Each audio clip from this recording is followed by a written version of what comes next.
kan ladang amal dan tanamkan dalam hati rasa keikhlasan untuk mengerjakannya.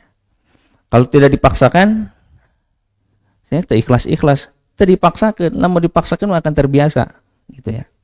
Makanya kalau mengingat 6:30 ada piket, kerjakan langsung, gitu ya, tanpa berpikir apapun, kerjakan karena waktunya sudah masuk ke dalam tugas piket.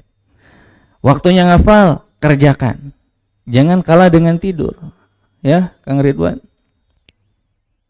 Waktu ngafal siap, gitu ya. Jangan sampai akhirnya ada cek Ustadz Heri tadi sana datang majelis ilmu tenan oke gitu. Datang ada majelis ilmu waktunya jadwalnya majelis ilmu hadir. Wasari'u ila magfiratin mir rabbikum. Lomba-lomba terus sampai akhirnya antum akan terbiasa.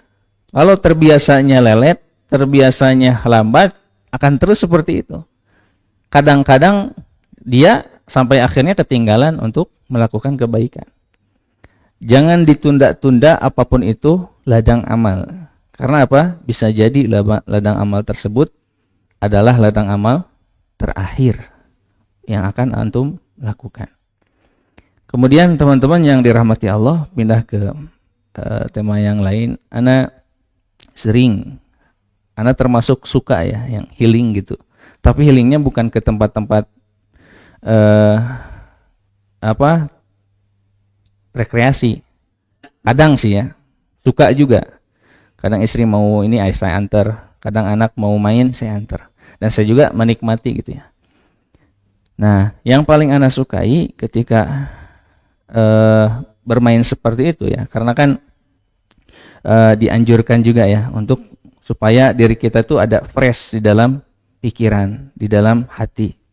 Makanya pernah suatu saat yang anak paling suka itu ketika bertemu dengan sahabat. Ya kayak antum dengan antum ya. Nanti pas keluar reunian yuk. Nah itu momen yang anak suka biasanya.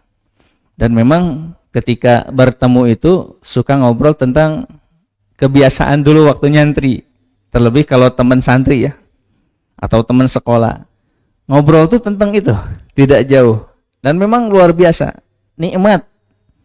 Ketawa gitu ya. Sampai akhirnya saling menguatkan satu sama lain. Dan yang satu hal yang anak petik di dalam kegiatan tersebut. Banyak sekali hikmah. Dari satu sama lain. Tentang kehidupan masing-masing.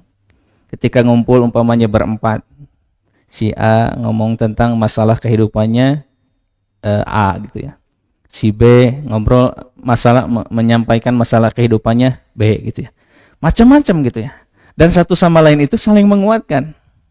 Ada yang mungkin bertahun-tahun gak punya anak. Lihat temannya punya anak 2 kayak saya gitu ya.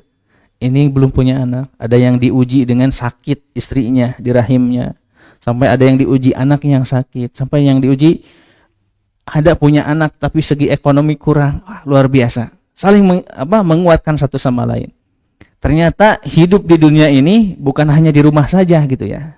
Bukan hanya di tempat ini saja yang kita rasakan. Ternyata di luar sana banyak orang yang jauh lebih susah daripada kita.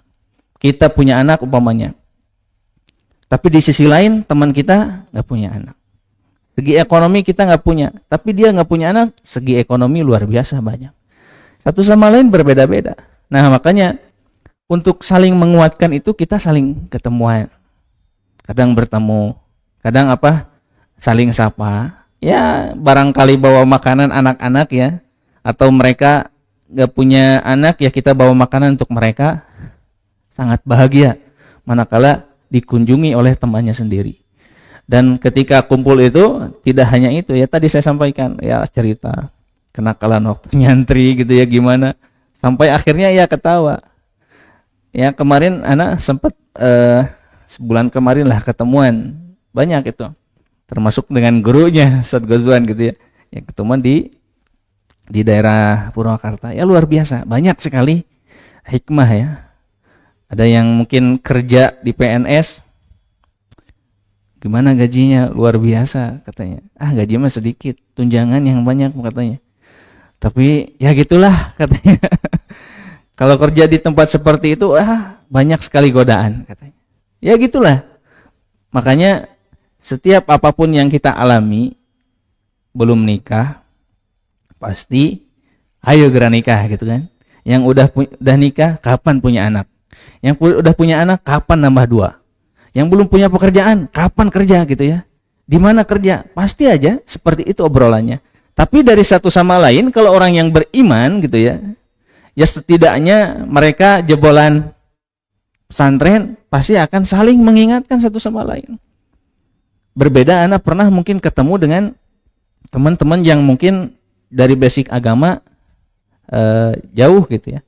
Ketika ketemu tuh saling ngadedetkeun teman-teman, bener. Saling merendahkan. Sampai akhirnya saling menghina. Luar biasa kan? Nah, pelajarannya apa? Antum semua dan antuna jangan jauh untuk kumpul dengan orang-orang solih. Jangan jauh untuk berkumpul dengan orang-orang baik. Karena apa? Setiap kehidupan pasti punya masalah. Maka ketika berkumpul dengan orang baik, orang-orang solih, pasti ada hikmah yang disampaikan dari mereka. Ada penguat dari mereka agar kita apa? Supaya terarah terus gitu ya. Tidak jauh dari apa? Agama, tidak jauh dari syariat. Makanya setidaknya di sini antum sudah terikat sebagai keluarga, sebagai sahabat, maupun akhwat dengan akhwat, ikhwan dengan ikhwan, terus jaga sampai akhir. Karena apa? Bisa jadi ya, meskipun di pesantren banyak sekali gap, kata Ustaz Gozon, gap teh naon cenah. Banyak masalah, guntrang wae, beda pemahaman, tapi di luar itu saling menguatkan. Ya. Sebandel-bandelnya, bertengkar-bertengkarnya santri, ketika ketemu nanti di luar tidak akan jauh. Pasti akan dekat dengan teman tersebut. Pasti akan saling sapa. Pasti akan apa? Saling mengingatkan untuk kebaikan satu sama lain. Makanya teman-teman di sini berjuang dari sekarang untuk tetap ngejaga kerukunan antara satu sama lain. Dari kakak kelas dengan adik kelas, ataupun ya saling mencintai satu sama lain, saling menyayangi satu sama lain. Karena nanti di luaran sana bisa jadi di sini antum yang mengingatkan, kayak ana mengingatkan antum. Bisa jadi nanti di luar antum yang mengingatkan ana. Karena itu tali persaudaraan sesama muslim akan terus ada kebaikan dari satu sama lain. Makanya pesan dari ana dari sekarang, berjuang untuk jaga kerukunan satu sama lain. Agar supaya apa? Kita tetap bersama, tetap akan mengingatkan satu sama lain, tetap akan berjuang untuk senantiasa apa? Berbuat baik di jalan Allah.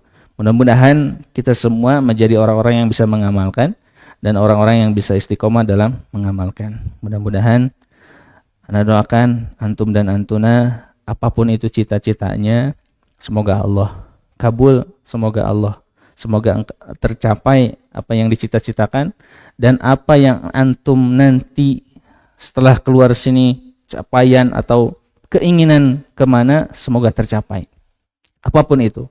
Dan ana doakan semoga antum senantiasa ada di dalam jalannya Allah Subhanahu wa taala. Terima kasih banyak atas perhatiannya.